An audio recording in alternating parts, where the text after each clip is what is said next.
Hello hi welcome दोस्तों, स्वागत है आप सभी का आपके अपने YouTube channel Bhojpuri news and views में। दोस्तों, जैसा कि आप जानते हैं कि भोजपुरी इंडस्ट्री में, ख़ास तौर से भोजपुरी म्यूज़िक इंडस्ट्री में गाने चोरी को लेकर कितने विवाद होते हैं, जिसका ताज़ा एग्जांपल है पावर स्टार पवन सिंह का रिसेंटली रिलीज सॉन्ग कमरिया पतरे पतरे, जिसका शूटिंग सेट से एक छोटा सा क्लिप लीक हो जाने से कितना बवाल मचा है।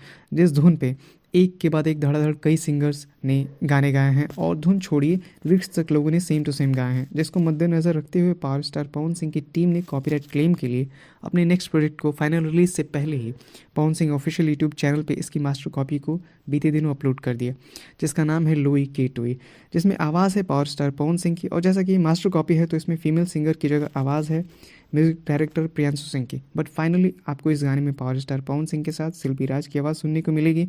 इस गाने को लिखा है प्रिंस प्रियदर्शी और निक्की निहाल ने। इस गाने में पवन सिंह के साथ नजर आएंगे श्वेता महारा। ये गाना बहुत ही महंगे बजट का बताया जा रहा है। अब देखना ये होगा कि ये गाना क्या बवाल मचाता है। उम्मीद है कि ये गाना भी पिछले रिलीज़ गानों की तरह ही ब्लास्ट करेगा। और जैसा कि हमें पता चला है कि ये गाना परसों यानी 18 दिसंबर को अदेशी फिल्म्स यूट्यूब चैनल पे रिलीज़ होगा। सो जुड़े रहिए हमारे साथ ऐसे ही भोजपुरी जगत से जुड़ी तमाम खबरों के लिए। सब्सक्राइब करिए Bhojpuri news and views YouTube channel को, साथ ही घंटी के निशान को दबाइए ताकि हमारे चैनल की वीडियोज़ की नोटिफिकेशन सबसे पहले आपको मिल सके।